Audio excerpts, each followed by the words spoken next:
Hello and welcome to this iMesh video. So this is maybe a bit of a showcase video about something we've added onto iMesh. This is for our paid users, but I do think sometimes these tools, especially with geometry nodes, is quite interesting to watch. So I thought I'd just do a rundown of this system and how it works.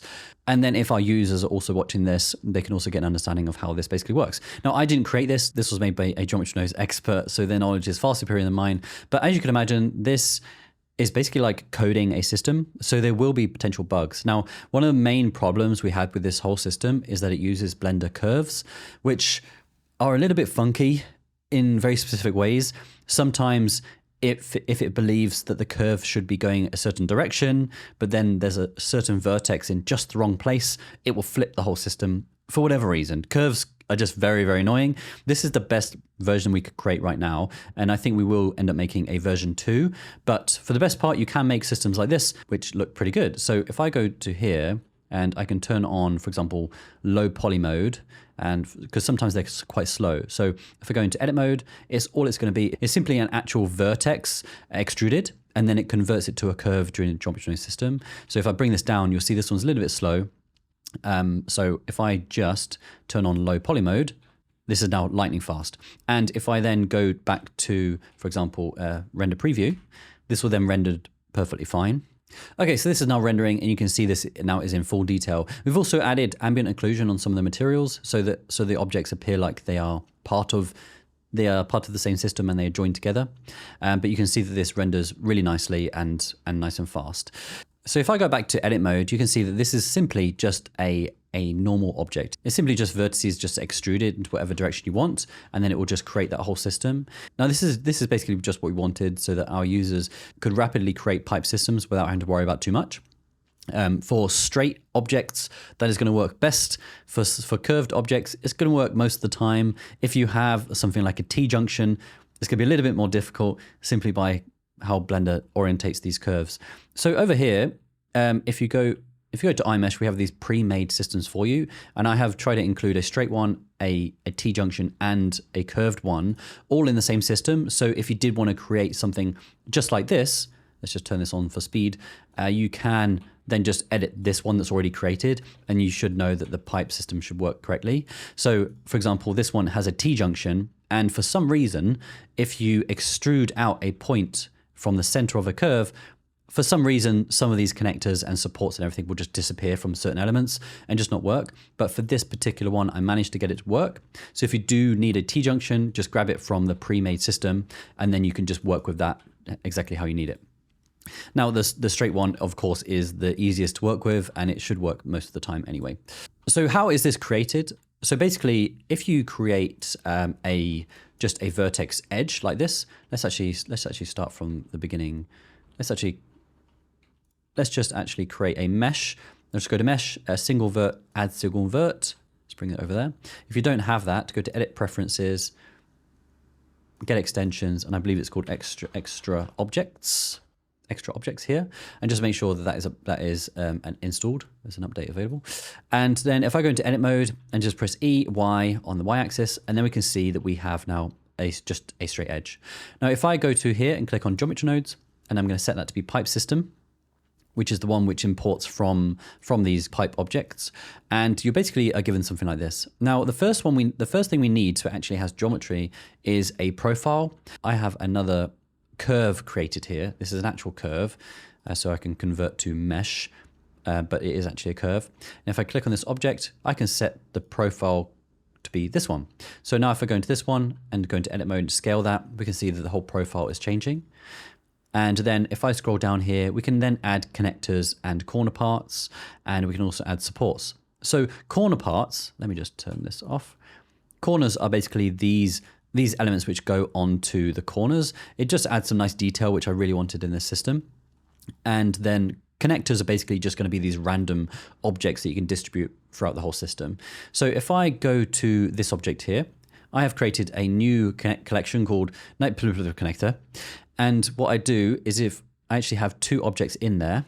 Now, if I go back to this pipe system and I go to connectors, I can then choose that new pipe connector collection. Now, you'll see that this is now distributing these elements over this whole surface. If I randomize the seed, you can see that it is going to be randomizing throughout. It's just basically choosing one of them to go on each points. Now this is usually going to have one or two connector along this whole system, depending on the width. I think you should generally have about two, I believe, two connectors. But you can also turn on even spacing, which I would recommend. That usually works the best. And then you can adjust the spacing of these connectors to be distributed throughout the system. And then we also have offset. This is basically pushing the connectors away from these corner parts. So if I go back into edit mode, let's extrude this out on the x-axis. We can now see that there is a curve on this corner. So if I go to fillet radius, I can reduce that, make it sharper, and increase this. I feel like adding some nice roundness to that looks really good usually. So if I then go down to connector and increase the offset, you can see that it is pushing the connectors further away from these points here. Right, something like that. Yeah, so distance just makes them come closer together. Now, we also have a start and end point. So if you look here, we have a start element here, we have another start element here, but whether it's called a start or an end element depends on the orientation. So if I go into this object here and press A and just rotate this on the Z axis, you can see that it is rotating based on this direction that it's facing. So this one, I believe, will be called a start, and then this one will be an end. So if this one was, for example, if you put this one as the start collection, but then you make it go on to the end, it will be flipped the wrong way. And it will look something like this. So having a start element and an end element is really nice. And also it's the same thing. So if you have 10 different end elements, it will randomize all of these items in that collection. So in some pipes, I believe we have 2 to 3 different types of start and end points. It just adds some nice variety and complexity to the system. So then we have supports. These work basically in the same way as connectors, but they are generally, so if I type in support, and by default, this is set to vertical because we do also have other pipe systems like a guttering, and they are vertical. So we're trying to tell it that the support element is going to be going sideways into a wall. But in this case, it is not. In this case, it's just going to be going to the ceiling. So I've created this very ugly support. And again, if I was to increase the offset, it'll push it further and further away from these end elements. But these will generally go onto the ends rather than at the start and end. But I can also click on even spacing again, and then I can adjust this as well. So I can reduce the number that there are. Something like that, and then they'll be distributed along. Now on this actual object, we have extrude to wall. Now on this object, I have got a two faces, and I've gone over to object data, and then I've made a new vertex group called extrude, just exactly like this. It should be called extrude, and then if I go to this object here, and then with extrude enabled, and then I choose a wall or a ceiling in this case. So this object here. So if I click this one and then I go down to support, I can then choose that wall. So we can see that this is automatically going to be extruding that element to the ceiling. So for this pipe system here, what we see all of these elements being extruded to the ceiling. Now this is really nice because then you don't need to think about anything. All the supports automatically just go to the ceiling, and you don't need to worry about all these individual elements. It just automatically does it, which is really nice. So it basically solidifies this object within the scene. So in this element, you can see that there is no support, and we just need a little bit more space. So let's just bring this out a little bit. Now, one of the quirks, this hasn't happened yet, but sometimes, for whatever reason, all of these supports will just flip completely upside down and go towards the floor.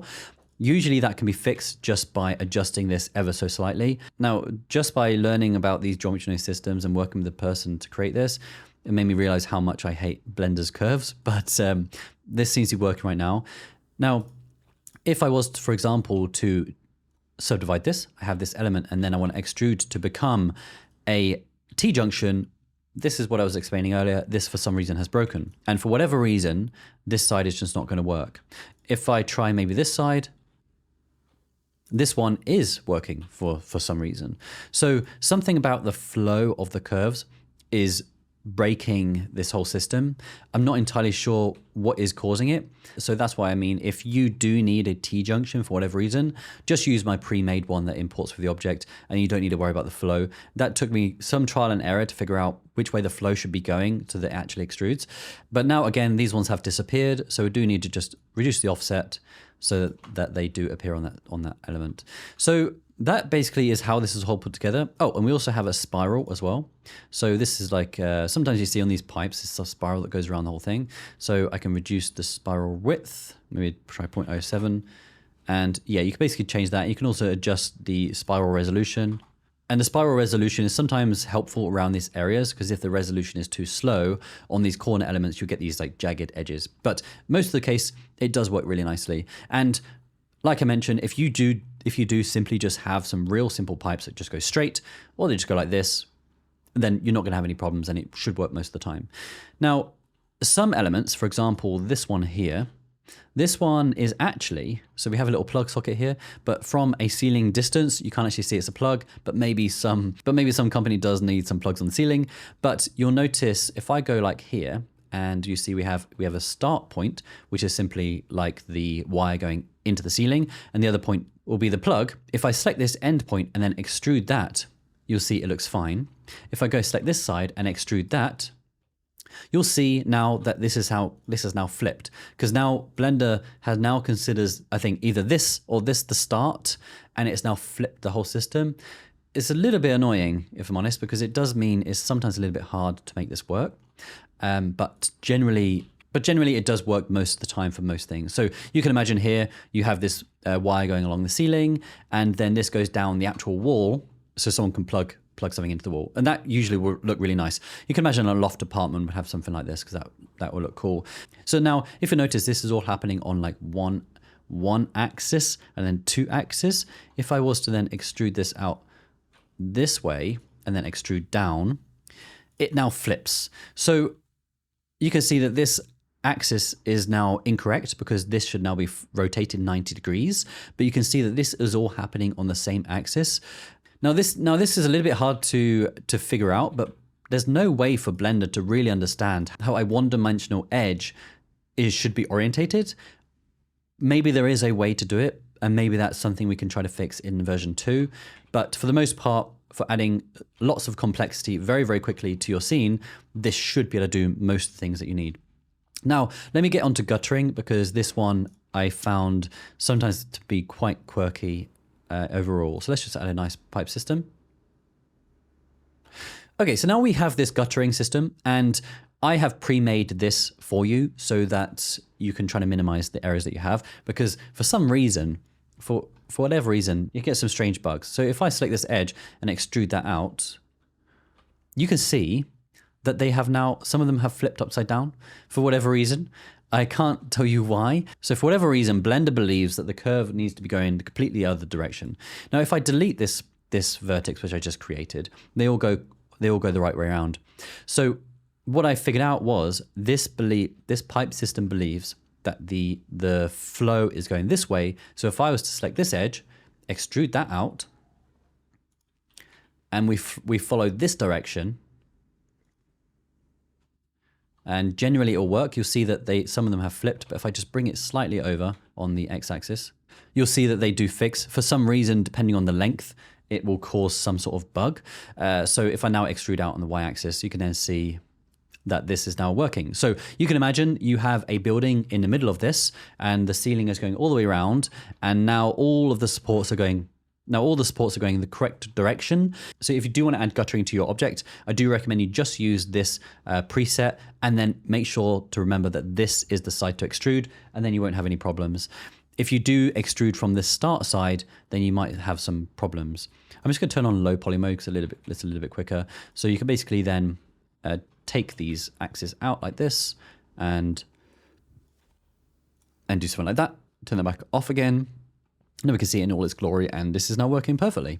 Now this system is independent because this one has a different supports. As you can imagine, this pipe will have a different connector section. So this one is this independent one. So if I want to make sure that these align, I would just simply bring this out on the y-axis like this. something like that. And now we have a really strange looking guttering, and I can also select both, of course, and then go into edit mode and select all these vertices and press GZ.1, and it will just bring them all up together, and that should all just work nicely. So that's basically the pipe system. I believe in architecture visualization, especially, having something like this to procedurally create the pipes that you need is super helpful. And you'll notice that they're also quite high detail. That's because it only has one of them, but it's instancing all these objects throughout the whole system. So the VRAM usage is very minimal for something like this. But it's always nice to have really nice details and not have to think about it, because the amount of times we've added guttering, and sometimes I literally just add a pipe with a cylinder, and that's all I got around to doing because I had no time. So to be able to have some sort of pipe system, I think is very useful. And I hope that I can keep working with the person who made these pipe systems so we can create a version 2, so we can try to fix some of these strange bugs where the directions are flipping, or it's just not considering the T-junctions very well. But hopefully this was just a nice introduction to some of these pipe systems that we've been working on. Now, if you do have a problem with this system and you are an iMesh subscriber, then please do get in touch, and I'm sure we can figure something out to make it work for you. Just be aware that these templates have been made for you for a reason. So yeah, like I said, if you do need a T-junction, just grab it from this one because it will work. And the same for these. If you do start going on additional axes, like this way, then down, you might then have other things to consider as well. But basically, this should just work. This should work nicely most of the time. And then the end result is a nice, high detailed pipe system, which should look good in most of your renders. If you are interested in these systems, or you want to know more details about how they may be put together, then please do ask in the comments, and maybe I can try to go into some of these in a bit more detail, maybe about how some of it's created. Now, I didn't create these systems, but I have learned by working with the person how they were actually put together. So I can maybe walk through the system in some way. But yeah, that's probably all I'm going to talk about today. So thank you very much for watching. Goodbye.